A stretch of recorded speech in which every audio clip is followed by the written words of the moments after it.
Je prends le temps, je respire. Je prends le temps, je respire. Je m'arrête un instant et choisis de ne plus courir. Je prends le temps, un sourire. Je prends le temps, un sourire, un nouveau pas, un autre rythme. Il n'est jamais trop tard. Je prends le temps.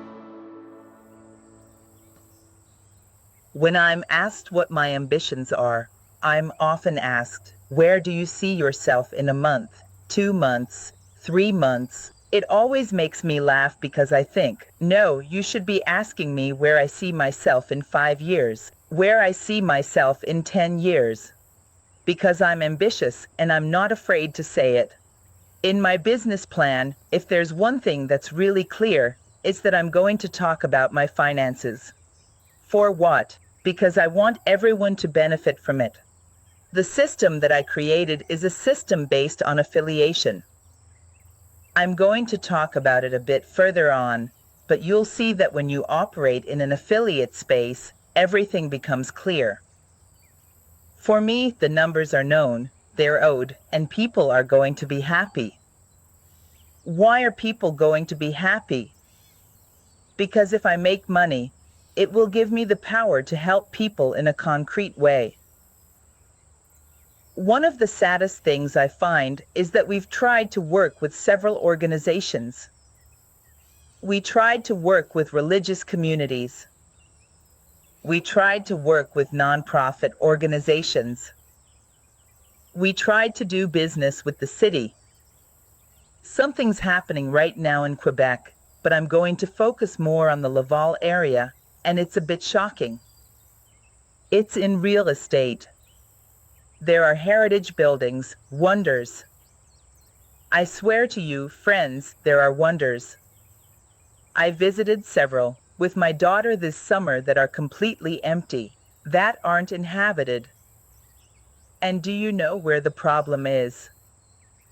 The problem is that they're big buildings and they cost a lot. That means I'll give you an example. There is a religious community here near my home that has a very exemplary building. This building was used to receive nuns who were at the end of their lives, who were sick, it's like everything was adapted inside of it. But you know what?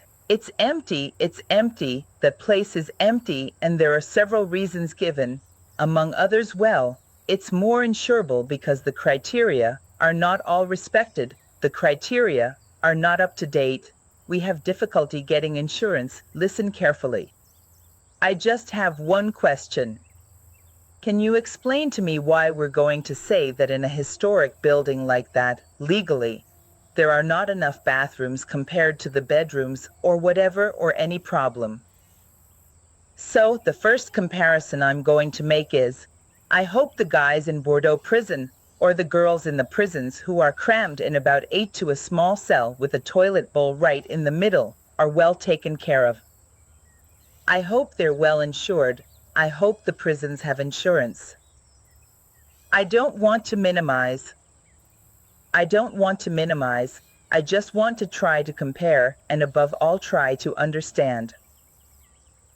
It can't be that there's not an insurance company out there capable of insuring something that's existing and functioning well. At worst, we find an agreement, but anyway, that's not a reason to leave a building like that, with such untapped wealth, completely empty. Well, maybe that's not the only reason either. Maybe the underlying reason is, you know, the monastery, maybe the nuns, maybe they don't have the money to maintain it. Hey, it costs a lot, you know. Heating costs a lot every month, maintenance costs a lot, the sisters are getting older, and they don't have anyone to take over. So, you know, it's always the money problem, okay.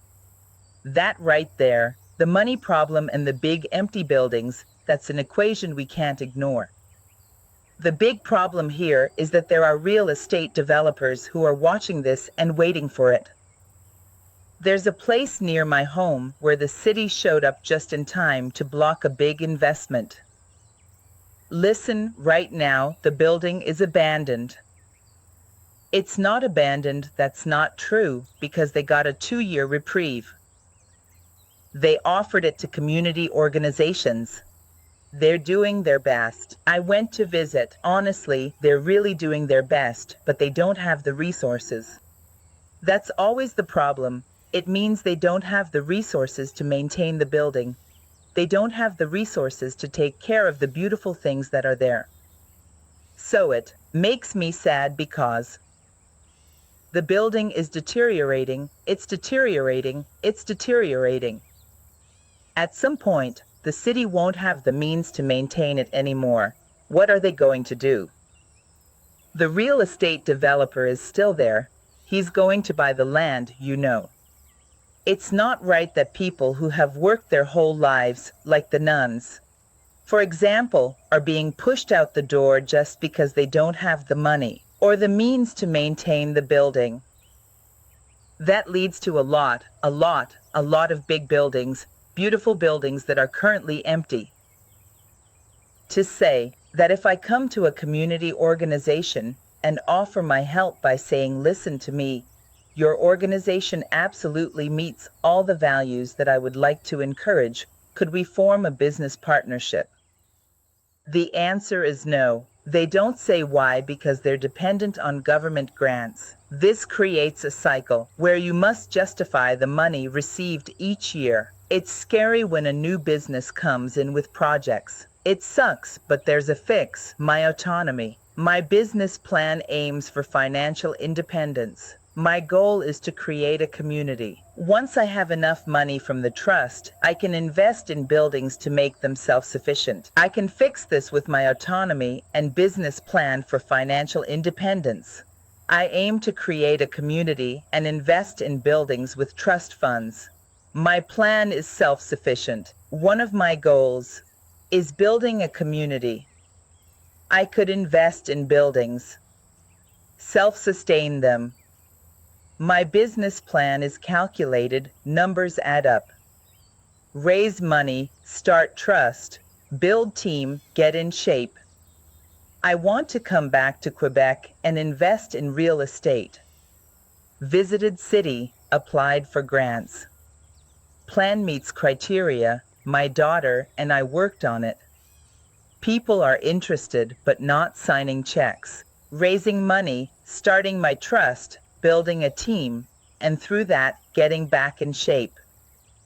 But I want to come back to Quebec and invest in real estate because right now, no matter how hard I knock, I've gone to see the city.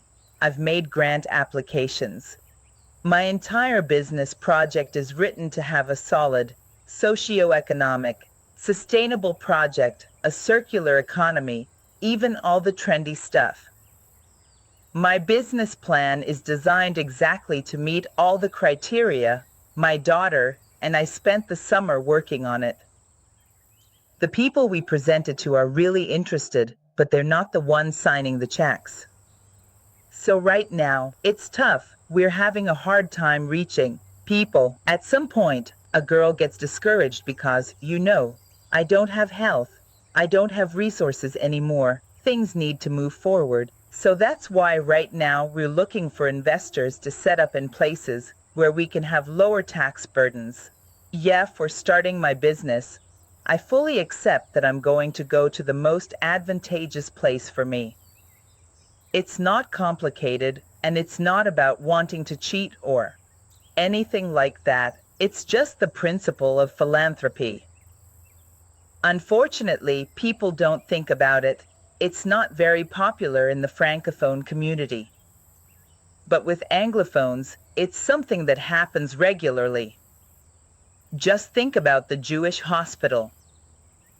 All the private hospitals, all the big private buildings have been funded by philanthropic organizations.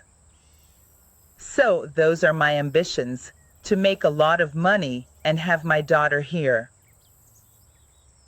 Create a council to protect the ACAM Academy, and then start investing in real estate and begin to grow all of that. Je prends le temps, je respire. Je prends le temps, je respire, je m'arrête un instant.